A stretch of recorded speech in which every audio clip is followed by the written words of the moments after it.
went on vacation. My wife was like, she surprised me. She's like, we're gonna go to Costa Rica, right? Costa Rica. And we're gonna stay in the jungle at some health resort, because that's what you think about, getting healthy is the jungle. It's like, hey man, you're losing weight, you're working out. Nah, it's that tsetse fly bite and I got the malaria, So I packed nice stuff. I got the little Great Gatsby alligator belt and everything, and we get on. I don't like flying. We get on a regular plane, but now you got to catch the little plane when you get there. If you're scared of flying, that's the worst. Like, it's tiny, and the pilot starts it with the hand. And the pilot had an eye patch, and the other eye was lazy. It was looking where the old eye used to be. I'm like, oh, this is not going to be good. So the plane takes off, and the engine doesn't sound good. Like, it sounds like somebody sucked up a penny with the dustbuster. Like, I'm like, we're going to die, right? And the pilot senses I'm scared, so he keeps looking back from the cockpit and winking with the eye. I'm like, make that eye look that way, because every time it opens, it's looking at different directions, like lemons, oranges, He's like, aye, we just keep flying.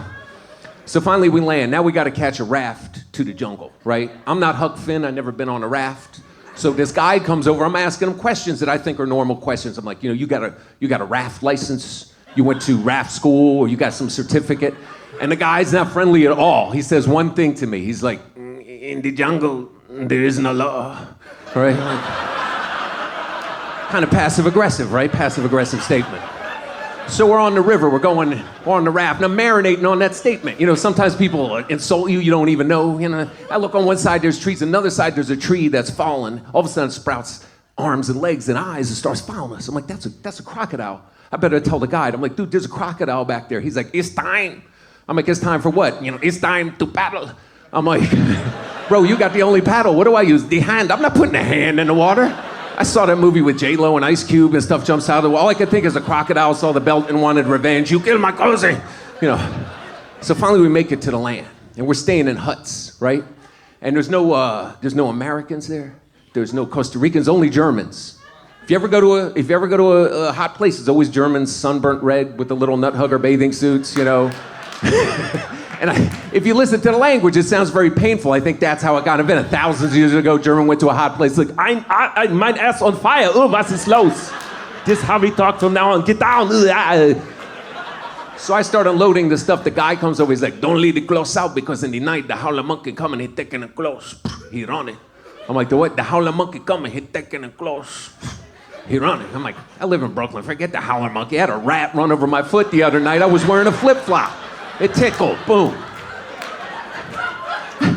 I go to sleep, I wake up next day, all my stuff is gone. I see a howler monkey up in a tree. He's got my shirt on, and I know he's stolen stuff for it because he's got the sleeves rolled up. Just checking my watch. Now my wife wants to go on a hike with the guide in the jungle, right? So it's only me, her, and the guide, or the guide, her, and me, or us. And all the Germans are too hungover, like, so, I don't know if you've ever been in this situation when you're out of your element. You're out of your element. And the dude in charge takes advantage. Like, he was pointing out the features of the jungle to my wife in great detail, but when it was my turn, he'd lose enthusiasm. He'd be like, Lulu, you break that leaf from the tree and chew that one. That's like a toothpaste from the nation for the lady. I'm like, what's that? Look at the leaf. It's a leaf. You don't see leaf before? You don't get there.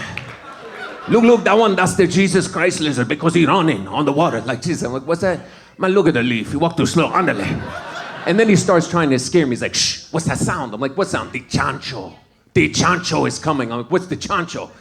What the chancho? The chancho is a big, he have the toss. He smell the gringo. He know they have the money. They have the money. He don't have the money. This make him very angry. I'm like, well, how do you get away from the chancho? You climb the tree. Chancho very smart. He know you in the tree. He pee-pee around the base of the tree. The pee-pee come out like the concentrate. You smell the pee-pee, you feel woozy. You fall out of the tree. The chancho bite your head. You die. So now I'm terrified that this pig with a raging urinary tract infection and a working degree of economics is going to come running out of the jungle. 3 hours later, no chancho. And now this dude wants a tip. And all of a sudden, his English gets really good. He's like, I don't know if you saw, but there was a 20% gratuity at the bottom of that contract. I looked at him, I was like, in the jungle, there is no law.